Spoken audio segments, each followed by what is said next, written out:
And now, Crosley Bendix, cultural reviewer and director of stylistic premonitions for the Universal Media Netweb, with today's Arts Review.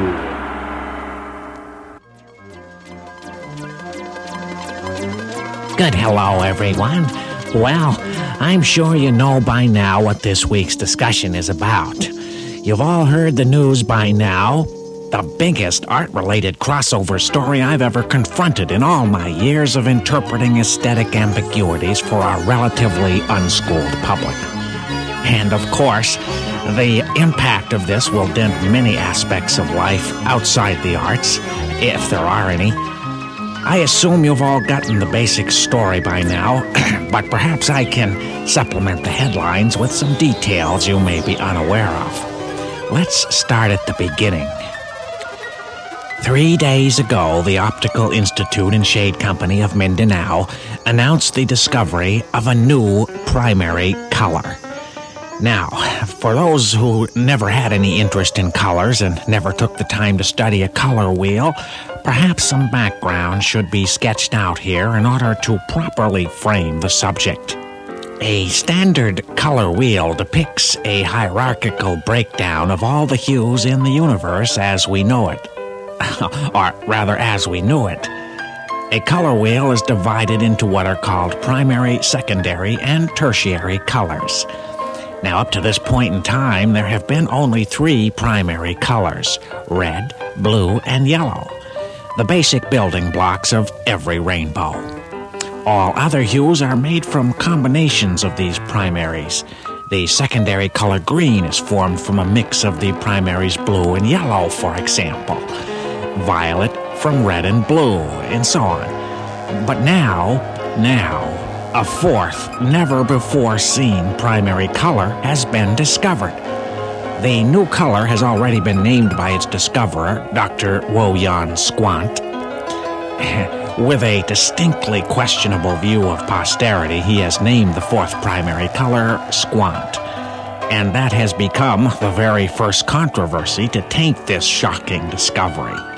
Several international appeals were immediately filed by some of the world's leading authorities on color, disputing the right of Dr. Squant to name this new color after himself. They pleaded for a different naming procedure, perhaps a radio contest. No, put down your phones. It turns out the Divine Spectrum Institute in Naples, the world's supreme arbiter in all questions of color, has ruled that since no new primary color has ever been discovered before in all of human history, there was no precedent for naming procedures, and therefore Dr. Squant was free to establish that precedent. And that, of course, means that any future primary color discoveries will probably bear the name of their discoverers. Now, a little more about the color Squant itself. Now, I must admit, I have not actually seen the color in color myself.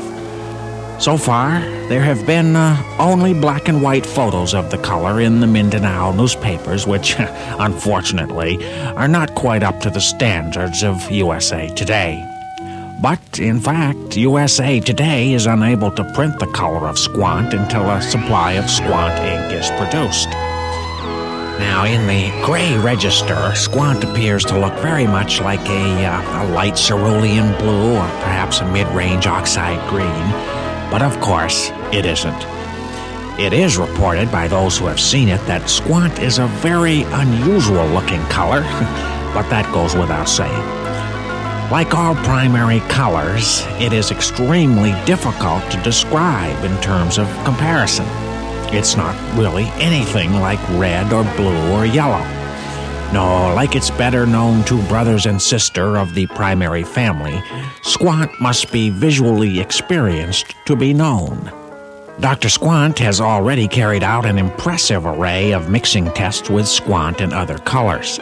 The results of mixing Squant with the other primaries have already produced what Dr. Squant is calling squed, squoo, and squello. Oh dear, this naming thing is most distressing. However, in a most interesting sidelight, pure squant has also proven to be the only color, primary or otherwise, to carry its own unique scent with it. The exact physiological mechanism at work here is still a mystery, but Dr. Squant insists that to see it is to smell it.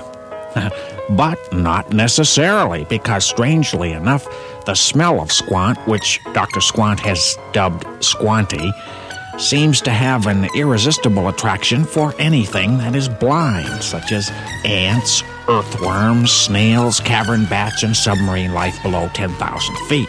The odor of squant is apparently also difficult to describe by comparison to known odors because it is a primary odor.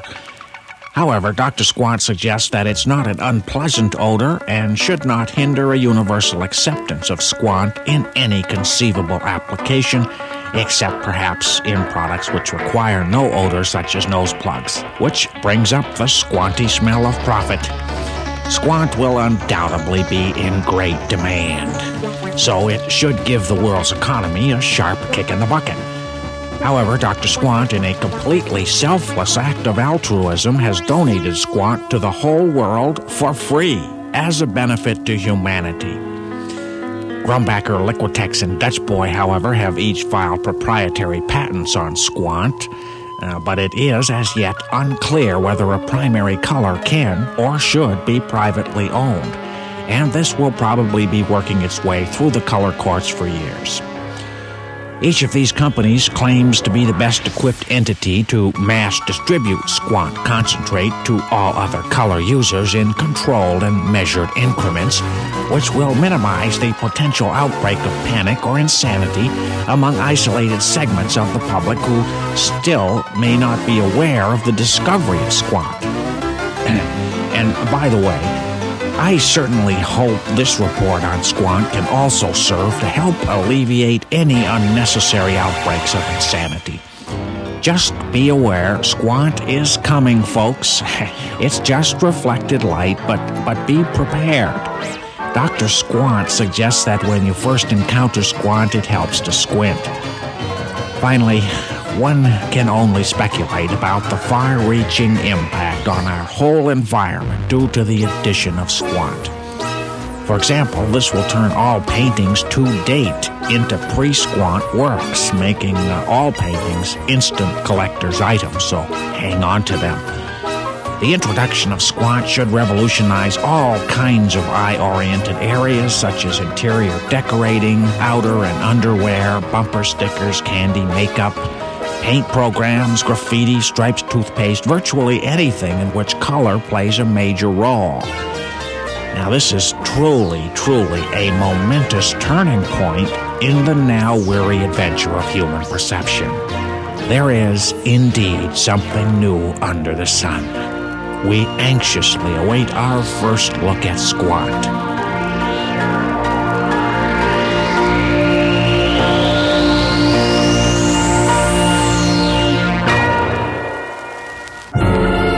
You've been listening to cultural reviewer and social critic Crosley Bendix.